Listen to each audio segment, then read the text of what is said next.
Communication, marketing, recrutement. Vos besoins ont des solutions vidéo avec Décideur TV, le studio.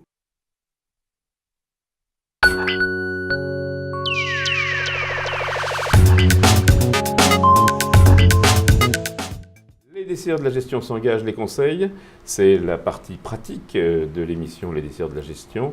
Nous appliquons de manière précise les conclusions de l'analyse que vous pouvez consulter en regardant l'émission Les décideurs de la gestion, l'analyse, en cliquant sur le lien voisin sur le même site.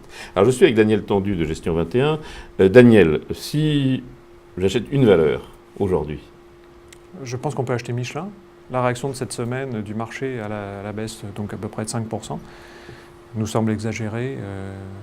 Elle est liée à une annonce de la société sur... Alors Michelin, on joue quoi? On joue le pricing power, comme on dit, la puissance à la fois technologique.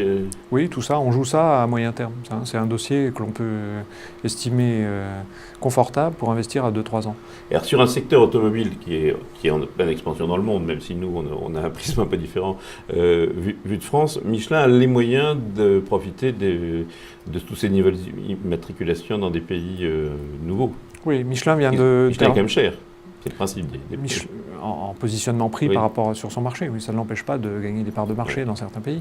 Mais Michelin a l'avantage d'avoir augmenté ses capacités de production dans les pays émergents, Chine, Brésil, avec un gros programme d'investissement initié il y a maintenant 5 ans. Et donc aujourd'hui, on est en phase de mise en place de la production. Et donc, elle va bénéficier, en particulier sur la Chine. On ouvre un marché de renouvellement du pneu en Chine. Voilà, on y arrive. Et on sait que dans le renouvellement, Michelin a des grosses marges et surtout un grand avantage commercial, c'est au moins l'image que ça dure plus longtemps que le voisin. Exactement. Alors, s'il fallait vendre ou être à l'écart de quelque chose? Alors vendre, c'est toujours... utile de regarder ce qui a monté et de dire je prends mon bénéfice. Voilà, donc un beau dossier. On va vendre sur quelque chose qui a monté, oui. Je pense qu'il faut être prudent sur EDF par exemple. EDF c'est l'une des meilleures performances du CAC de cette année. EDF s'est vengé cette année de quelques années de méforce. Alors la raison, c'est une nouvelle politique tarifaire de son État actionnaire, qui intervient en tant qu'actionnaire, en tant que régulateur, un peu à tous les niveaux. Oui. Un peu la confusion des genres, que certains aiment bien. Total. Et donc, je pense qu'on peut, par prudence, prendre son bénéfice.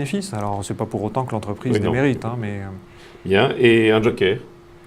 Un joker, je dirais un dossier, une mid-cap bien française, familiale, Guerbet. Qui est une entreprise leader en Europe sur les produits de contraste. Médicaux. Donc dès qu'on se fait, dès qu'on vient regarder ce que vous avez dans le ventre, on absorbe un produit Gerber. Donc avec une problématique cette année d'un marché boursier qui surréagit selon les moments au développement de l'entreprise aux États-Unis. Donc dans un premier temps, le marché s'est emballé, a rêvé d'une manière excessive. J'imagine que le marché est considérable. Exactement, le premier marché mondial. Dépenses de santé, etc.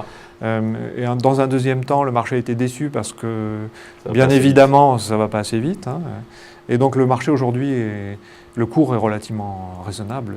Compte tenu de cela, il a bien rebaissé, à notre avis, un point d'entrée, encore une fois, pour le moyen terme. Eh bien, ce sera le conseil de la fin. Daniel Tendu, merci. Rendez-vous la semaine prochaine ou pour l'émission L'Analyse sur le lien voisin sur le même site. Au revoir.